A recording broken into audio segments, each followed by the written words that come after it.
This is Smokin' Dave, and you're listening to a man who once scored 40 points in an NBA playoff game. And no, it does not matter that it was on Sega Genesis. It's the Kevin Friedman Show.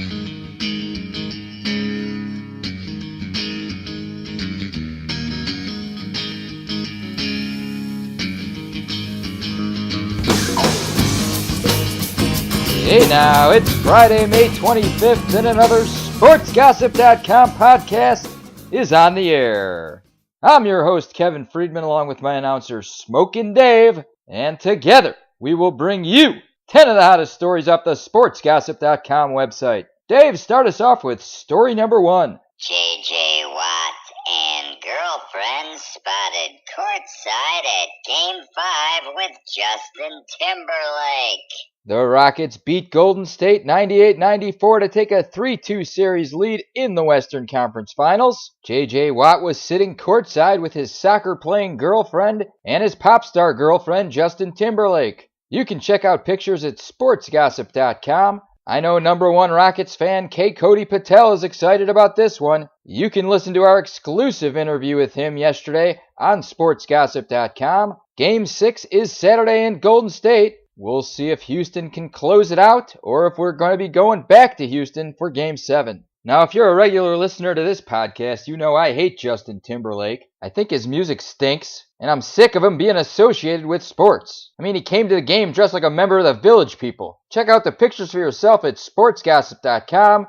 Dave, what's next? The Boston Celtics took a 3-2 lead in the Eastern Conference Finals. The Celtics won at home again, beating Cleveland 96-83 in Game 5, and they'll head back to Cleveland tonight for Game 6. The Celtics have struggled on the road, and you gotta expect LeBron James to come back with a vengeance tonight, so it's most likely going to Game 7. And I'll be honest, I still like Cleveland in this series. And with Golden State down 3-2, LeBron and the Cavs would probably be favorites in the finals if they met the Rockets. So you know LeBron wants this one badly. We'll see what happens. Game 6 is tonight. The Cavs are going to need a big game out of LeBron, and I'm expecting him to deliver. All right, I see we have a caller on the line. He's becoming a regular. It's Rocco the Enforcer. In case you're not familiar with Rocco, he called in a couple weeks ago after being fired by Don Mastacholi after it was announced that gambling would be legal in all 50 states soon. Rocco, what's up? Hey, Friedman, I got a bone to pick with you. What did I do? I heard that interview you did with the Rockets fan yesterday, and you called me by the wrong name. I'm Rocco the Enforcer. You called me Rocco the Bouncer. Ah, sorry about that, Rocco. But at least I was thinking of you. Did Cody contact you about a job? No, he's probably looking for Rocco the Bouncer.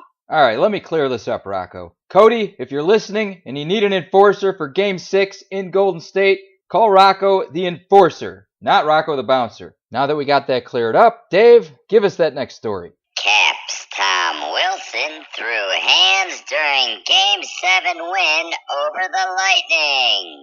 You don't see too many fights in Game 7 of the Stanley Cup playoffs, but Caps winger Tom Wilson and Tampa Bay defenseman Braden Coburn got into a small scuffle, then both got penalties, and the second they came out of the penalty box, dropped the gloves and went at it. It was a great fight. You can see the results on sportsgossip.com. There's a nasty picture of Wilson's hand, all bloodied up, but I guarantee he's not as sore as his teammate Devontae Smith-Pelly. Dave, tell us about that one. Caps Devontae Smith-Pelly blocked a shot with his neck.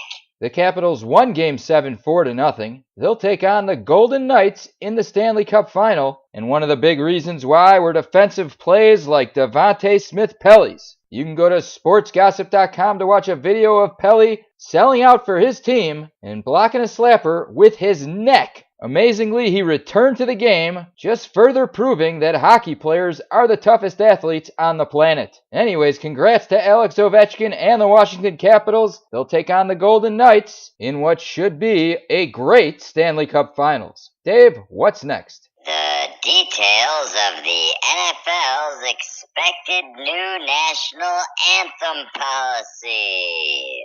The NFL owners met in Atlanta this week and approved a new policy on the national anthem. To break it down simply, players and staff now have the option to come out on the field before the game and stand for the anthem, or stay inside and wait for the anthem to end before coming out. If they come out and don't stand, they're going to get fined. If the owners think this is going to solve the problem, they're out of their minds. If they think fans and broadcasters aren't going to be paying attention to who comes out early and who stays inside, they're crazy. I think any player who chooses to stay in the locker room during the national anthem is going to get the same type of negative feedback Colin Kaepernick gets now. When a player stays in the locker room, he's going to be looked at as a guy who's disrespecting the flag, and that's the bottom line. And now the owners are giving the players the option to do that. So this rule makes no sense to me. You can check out all the details at sportsgossip.com. And that's 5 stories down. We got 5 to go, but we got to take a break, so we'll be back right after this. Hey there, this is Antonio Finkelstein of Antonio Finkelstein's world-famous prostitution app, and I'm here to proudly announce my newest employee. His name is Benicio del Guapo Chang Goldstein.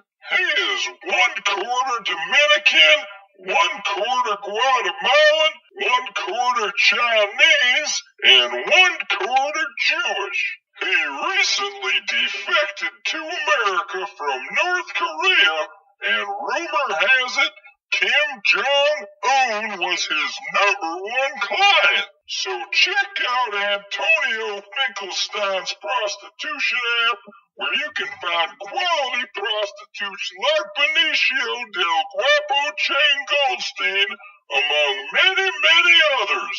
You can find us in the App Store. And we're back. Dave, give us that next story. Redskins running back Darius Geis treats 50 fans to Avengers movie night. The Redskins rookie running back, who was drafted 59th overall in this year's draft, took out 50 lucky fans to a free movie and free food. They saw the Avengers Infinity War, and you can check out all the pictures on sportsgossip.com. Dave, have you seen that movie? Hell no, those movies are for nerds. Okay, what's next? Glenn Big Baby Davis arrested for body slamming a man on the concrete.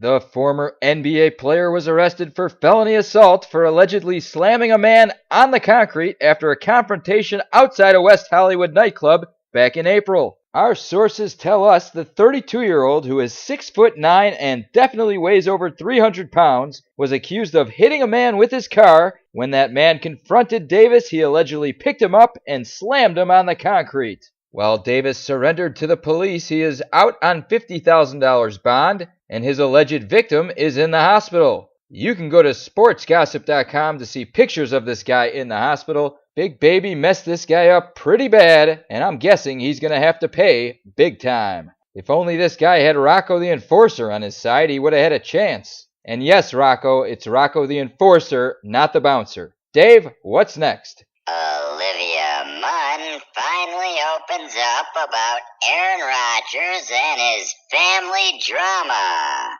The actress and former girlfriend of Aaron Rodgers went on Radio Andy on Wednesday. That's the Andy Cohen radio show on Sirius XM, home of the great Howard Stern. And she talked about Aaron and how she's not to blame for his family problems. Now, if you ask me, I think she was out of line discussing this. I mean, she's his ex-girlfriend, and it's his family. But you gotta give it to Andy Cohen. He's obviously a great interviewer, and he got her to open up. People want to hear about it, and he got her to talk about it. You can listen to the whole conversation at sportsgossip.com. Now here's Dave to tell us about Aaron Rodgers' latest girlfriend. Danica Patrick talks Aaron Rodgers on the Jenny McCarthy Show. The NASCAR driver revealed on the Jenny McCarthy Show on Tuesday that she'd been in contact with Aaron Rodgers since 2012. They've had secret emails, and supposedly she was just waiting for him to become single. I'm sure Olivia Munn wasn't too happy to hear that, and I'm guessing Rodgers isn't too happy that all his girlfriends are talking about him on the radio. I've said it before and I'll say it again. I think Rodgers can do way better than Danica Patrick. I'm sure she's a great girl, but when you're the best quarterback in the league, you could pretty much get any girl you want, especially a girl that's not going to talk about you on the radio. Anyways, you can go to sportsgossip.com to listen to this conversation, and the next time one of Rodgers' former girlfriends is on the radio, you can count on sportsgossip.com to cover it. As a matter of fact, I've been told we have a very special guest on the line. It's Aaron Rodgers' high school girlfriend, Shirley. Shirley, you there? Hi, this is Shirley, and I used to date Aaron Rodgers in high school. After the football games, we would go under the bleachers and make out. He was such a good kisser. I'm going to take a wild guess and say Shirley never dated Aaron Rodgers. Why'd you hang up on her? She sounded hot. What are you, nuts? Give us that final story. Skip Bayless slams LeBron James for chugging water.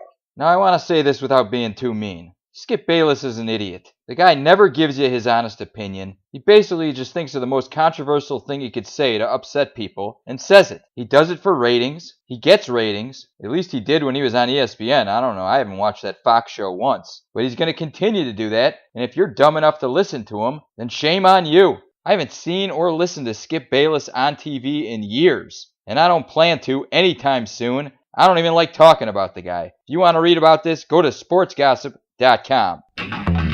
Alright, that'll wrap things up on another sportsgossip.com podcast. I want to thank my announcer, Smokin' Dave. I want to thank Rocco the Enforcer for calling in. And of course, thank you for listening. Remember, for these stories and much, much more, you can go to sportsgossip.com. Our next podcast is Tuesday. And until then, we'll see you next time.